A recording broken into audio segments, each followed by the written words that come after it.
Kani gadega Pati CTV. Hane kasngi ka khatlai tarik unok pra. Ward Commissioner jong ka Shillong Cantonment Board Vikash Gupta. Lolai IT ya shibon ba ki dawai shakawai ni giseng. Ka batrai na ka banta ka bha kamiat ki kinthai bat kilong kami ki baket khonrei. Bawan na kilong yeng baduna ka yok kon.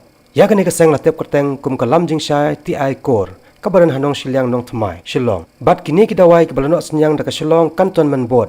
Kisong dor palat arlak tengka. Haba phai kini asapang ka seng lam jing shai TI core. Kadai ka seng ka batrai na ka banta ka bha kamiat ki kinthai ki bakhayi men ta ka banta ki long kami ki balayap no ukurem ni ki balayap het no bad ukurem bat kum jo na ka banta ki khon ki ti jong ki hadu menta ka ni ka seng ka trai na ka banta ka bha kamiat jong palat news pa ngot ki kinthai bat palat saus pa ngot ki khenna kumta ka jingwan sakmat jong ka Shillong Cantonment Board ban sen yang hakani kurkom kalong ka jingrap ka bakrawi ka ni ka seng ban panjanai ya ka jing sakri jong ka bat kinang ilam jong kalam jing shai ti ai kor ki khmel tiru banang ni sakman kindang don ki weipat ki paphai khmat sakani ka seng bat kaner ki ti jingrap jong ki haki weipat ki rukom ba pher Kani gadega Pati CTV.